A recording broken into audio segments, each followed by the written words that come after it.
Hi, my name is Molly Shanahan, and I'm working on Crew 6 with Crew 26, and we built stairs, now a ramp, a porch extension, and we caulked windows. So Molly, this is your first work camp. Yes. What has it been like so far? What have you been worried about? What's it been like?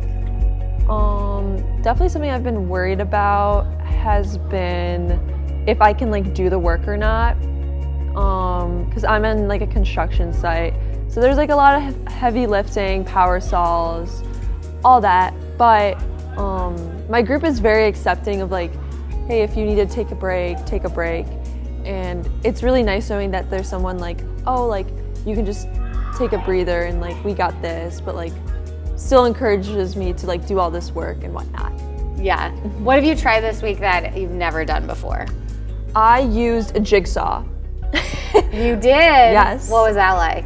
A little scary at first, but then I got the hang of it, so it was fun. What were you using the jigsaw for? What project were you working on? The stairs. Nice. So. And you've actually been on 2 work sites now, so what was your first work site project? So we did stairs and the porch extension, and we caulked the windows. At the first work site? Yes. And then you moved to another work site? Yes. And then what are you helping them with? We're doing a ramp extension, and so with the ramp, we are turning it on a 90-degree angle and aiming the ramp into the person's car. Nice. So the person that you're helping, actually both of these sites, the people that you're helping have mobility issues. So what does it feel like to be working on a project that you know has such a direct impact to somebody's day-to-day life? Yeah. It feels really great because it's I know I'm making a difference in someone's world, and the fact that I'm helping them in a positive way instead of just not really doing anything at all makes me feel pretty great about myself. And especially I'm young, I'm only 18, so it's nice knowing even at a young age I could help someone out in such a grand scheme of things. Yeah, with something they're literally going to need every single day going in and out of their house. Yep. That's awesome. You're the oldest person on our trip. You are our graduated senior. Yes, You have the adult bracelet. You're an intern with us this summer. What is it like for you kind of watching this younger group come up behind you? What's it like kind of sharing some of the stuff you've learned? You know, they still have time in high school. Some of them are still in middle school. What's that like for you? It's kind of weird having middle school kids listen to me, and I'm kind of their parent or teacher or leader or something. It feels really weird, especially I still feel like a kid, and it's I only turned 18 a couple months ago, so being kind of one of the leaders. You're one of the leaders. Is really odd, but I really like working with all the kids. They're all sweet kids, and they all want to help out with each other, and there's no negativity within one another. So.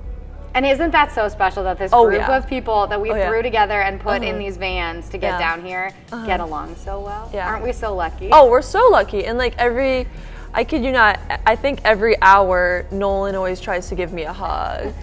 And it's really sweet knowing someone even we don't really know each other, and by the end of this week he always wants to give me a hug when he sees me. Yeah. Did you break it to him that you're going to college and moving? Does he know he's not going to see knows you that every yet. week anymore? I don't think he knows the 6-year age difference too. I think it's awesome seeing you this whole year really stepping into a leader role for these kids. And it is true. You have a 6-year age difference with them. You've lived 6 more years of this whole middle school, high school craziness than them. And so you do have so much to teach them and share with them about what you went through. And I think that's really special. So what would you tell your family or any of the younger kids at church? What would you tell them about the mission trip now that you've been on it? I would say don't be afraid.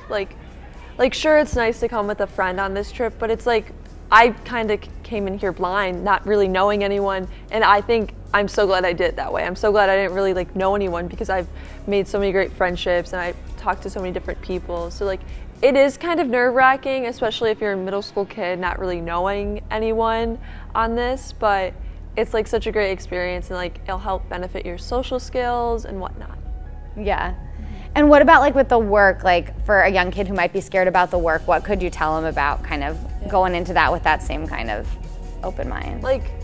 be open to everything. Like, sure, it looks challenging. I thought it was really challenging. I thought I couldn't do any of the stuff. I was like, do not give me anything with blades or any of that. That would not be good.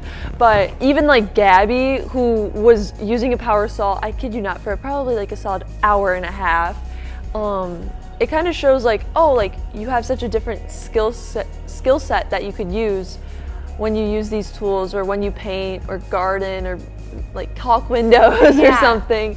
Like, there's such a different skill set that you could just use. I love that.